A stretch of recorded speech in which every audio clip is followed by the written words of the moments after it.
A very good morning to all the students of class 7. My name is Prerna and I'm your English teacher. And today, from your English book Skyline, we will start reading chapter number 1. So, this chapter is a poem, and this poem is about our own country, about our own nation. And this poem was written by D.A. Tressler, and the poet is expressing his happiness of being born in this beautiful country called India. So let us start reading this chapter. So as I told you, this is chapter number 1, which is a poem.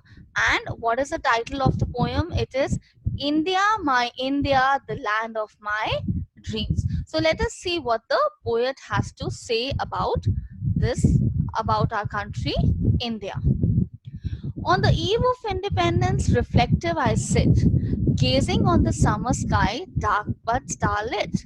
The sky that stares down on my country, enchanting, steeped in culture and tradition, endowed with beauty intrinsic. So in the very first stanza, the poet is sitting on which day? On the eve of independence, that is 15th August. And the poet says, reflective I sit. So reflective here means, thinking about a particular topic. So the poet is saying that I'm sitting, it's the evening of 15th August, and I'm looking at the sky. At the summer sky I'm looking at, and I'm somewhere thinking about a few things.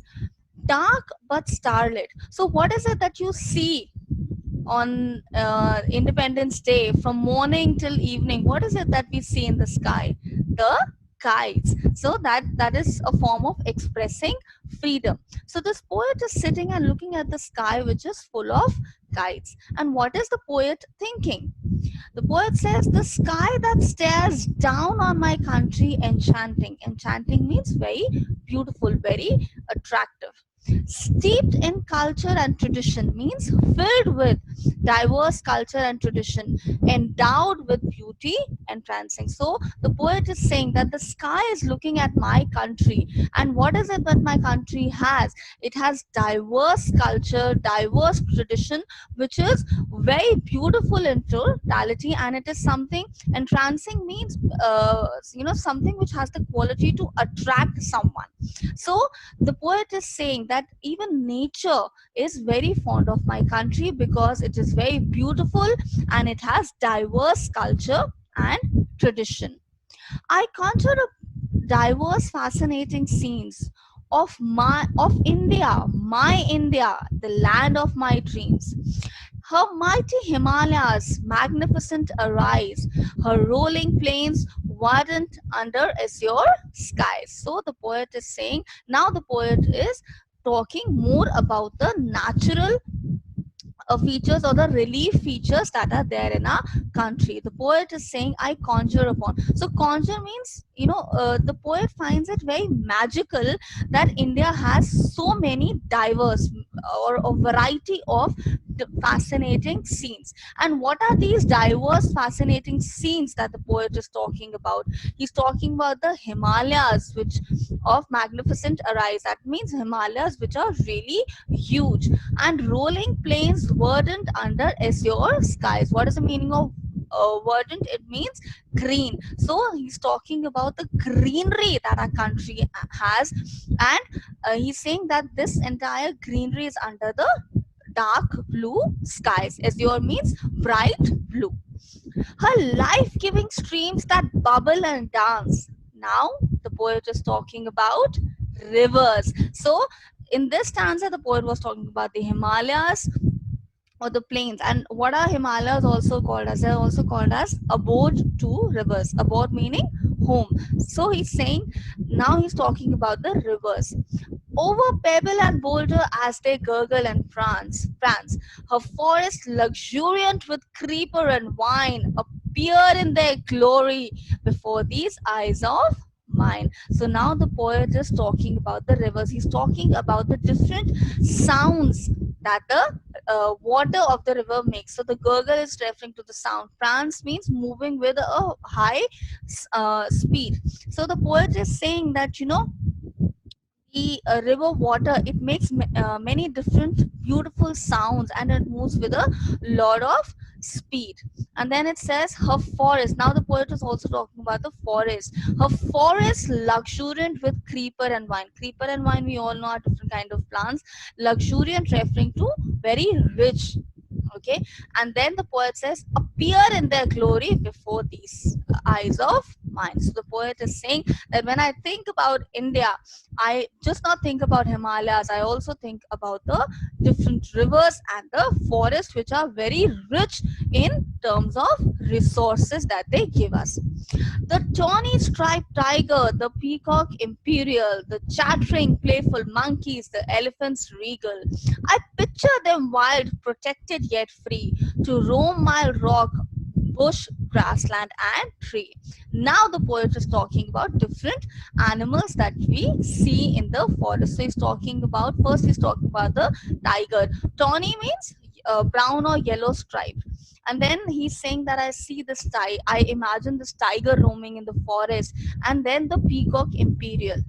So we know peacock is also the national bird of India, and imperial refers to royal. So he's saying that we also have this beautiful animal which looks like a royal attribute. And he says that I'm imagining that peacock in the forest and the tiger in the forest. What are the other animals he's picturing? The monkeys, who he's calling very naughty. And then he says there's a vista of beaches with golden sands shining, the pounding surf frothy, sparkling, and glistening, the seas full of life in countless forms, the miles of brave coastlines weathering many a storm. So now the poet is talking about the different beaches. Vista meaning, you know, a lot of different beaches which are there with golden sands shining. So is the color really golden? The sand that is there on the beach, is the color really golden? No, he's talking about the bright sunlight that falls on that sand, giving it a golden color. And then he's describing the water that you see in beaches. So it's like a froth, you know, which is produced. So what happens, you know, when the waves are coming with a lot of speed, there's a froth that is formed. So water which is it forms that whitish kind of a substance is formed. It's called as froth, and that is also very sparkling. And then he talks about the seas, which are available in countless, in a number of forms, the miles of brave coastline weathering many a storm. So then he's saying that these coastlines, or these seas, they face a lot of storm with a lot of bravery. By rivers so sacred, I dream of Ashoka, a pillar of strength, a monarch of power.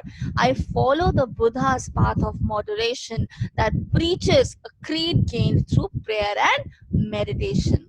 Then again, he's talking about that how in our country rivers are considered sacred, as pure, as something that we worship. And then he's thinking about very famous Indian personalities, very famous Indian ruler called Ashoka, whom calls as the pillar of strength. And then he's not only saying, so he's talking about strength that a warrior needs to have, like the Ashoka king. And then he also talks about being moderate, being calm, being compassionate to other human beings. And how is that we Indians have learned these qualities, or from whom have we Indians learned these qualities? From Gautam Buddha. Then he says, I remember with pride the Mughal sublime, as I marvel at their monuments, a gift for all time. At the stroke of the midnight hour, my reverie is broken by a wild clamor. So now the poet is talking about the Mughals, and he's saying that when I think about Mughals, it gives me a sense of pride that India had such such sorted out and such amazing rulers India had, and they built these beautiful architecture, the beautiful monuments that were built by the Mughals. So he's think so when he's thinking about those monuments, he's lost in his own thoughts. Reverie is meaning to be lost in your own thoughts. And what is the meaning of the word clamor? It means loud, confused noise. So he's saying that I'm continuously thinking about the beautiful monuments that the Mughals built, and these monuments have added beauty to our country. As they march in array before these privileged orbs, the furious Subhash with his nationalist corps, the humble Mahatma with ideology gentle, the vibrant Nehru with energy indefatigable. Means now he's talking about very famous nationalist leaders. So he's talking about Subhash Chandra Bose, he's talking about Mahatma Gandhi, he's talking about Jawaharlal Nehru, and he's talking about different qualities that all these leaders possessed. So when he says, and they march in array before these privileged orbs, march, so he's thinking about all these three people continuously, one after the other. Array meaning in a line. Privileged orbs. So he's saying that my eyes are very privileged to see the work that, or to see how these leaders have shaped our country. And he talks about fiery Subhash. So he's talking about Subhash Chandra Bose, who was absolutely fearless. Humble Mahatma Gandhi with ideology gentle. So he's saying that the ideology or the thought process that Mahatma Gandhi has had, he calls it very gentle. And he's also calling Mahatma Gandhi as a very humble person, a very down to earth person. And then he calls Jawaharlal Nehru very vibrant, means full of energy. Energy is describing his energy. So he says that it seemed that Jawaharlal Nehru, he never got tired. He was so much full of energy. Now the poet goes on to says, the victors they glide past one by one. It seems the stream of warriors will never be done. Often clouds cover these stars so bright, and sometimes dark and dreary appears the long night. So he's again talking about the sacrifices that these nationalist leaders have done for our country. But soon the fresh dawn heralds the morn. Once again a new day is born. From the distant mosque, the mullah raises a call to devotees to chant their praises. So now the poet is saying that, while I'm thinking about all this, it's already midnight, and then he says that now a new day has come. And then he says, very early in the morning, I hear a mesmerizing voice from a mosque, where the priest in a mosque is called as so the priest of the mosque. So he's saying that from the mosque I hear a very mesmerizing voice. And then he talks about the temple. A temple near the pujari will soon say the sacred Om with the faithful who pray. The church bells joyfully carol and ring. In reverence all his followers sing. So what is the meaning of the word reverence? It means with a lot of respect. So now if you see, so we'll read the stanza. From Gurudwara imposing tributes arise to the one whose value is above all price. My India respects all who live on the earth. We honor the one who on you gave us birth. So now the poet is talking about the diversity of religion. So he's talking about Hinduism through a temple, he's talking about Islam through a mosque, he's talking about Christianity, talking about a church, and then Sikhism, Gurudwara. So he's saying that all the religions, they what is it that all the religions are denoting? All the religions are saying, or the message that any religion that is there in our country, there's only a single message, that is to always have respect for each other. And also he's appreciating the devotees of all the religions. Then he says, humbly I add my plea to the Lord above. So again, poet is being very secular here. He's not talking about one religion. He's saying, for me, all religion are one only. And so he offers prayer to the Lord. So what is the prayer that the poet is offering? He says, to shower my land with his infinite love, unlimited. Infinite means unlimited. Give us, O Master, your grace divine, that may no longer yearn or that we may no longer yearn or pine. So the poet is saying that he's praying to God that our country should be full of abundance, prosperity, that we don't have to yearn, we don't have to really ask for something, we don't have to pine, we don't have to feel sad because something is lacking in our country. So the poet says that I really pray God that my country has abundant prosperity. And then he goes on to say, for peace and prosperity for country of ours, for comfort and happiness to fill our boards, to each give enough according to his need, to each give your wisdom, for this we plead. So this is the specific prayer. So he's talking about peace in our country, he's talking about prosperity. He's saying that whatever one deserves, he or she should get that. And wisdom, all the people of India should have wisdom. That are there's an elaboration to his prayers. He says that our granaries may be replete, that is, they should be filled with what? Grain in plenty. So the poet doesn't want anyone to sleep with an empty stomach. And then he says that in shelter and covering and knowledge we are wealthy. So the poet is saying that if you talk about knowledge, we are very wealthy, but I want the people of India to also have sufficient food to eat.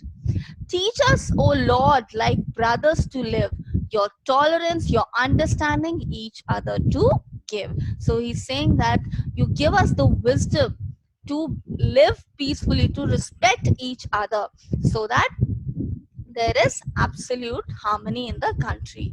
That my vision, no more a vision may seem, but India, my India, the land of my dreams. So now the poet here is saying that I do not want that anyone in my country should fight with each other. In fact, everyone should live with peace and harmony, and people should have an abundant, and most importantly, we know that we are very wealthy in terms of knowledge, but every person or every citizen of India should have basic necessities being fulfilled. Now see, there's so much that our country has, and still we have a habit of comparing ourselves with other nations. So in that country these things are so nicely done, but in our country this doesn't happen. So sometimes you as an individual can make a difference. Remember, Mahatma Gandhi was an individual and he made a lot of difference. Subhash Chandra Bose, he was an individual, of course, made a lot of difference. Same with Jawaharlal Nehru, Pandit Jawaharlal Nehru. So as a citizen, reflect upon it, think about it, that how you are contributing to your country. Even by keeping your country clean, even by you ensuring that at least you do not loiter around, you can really bring in a change and make your country a beautiful place to live. I hope all of you enjoyed reading this poem. Thank you so much.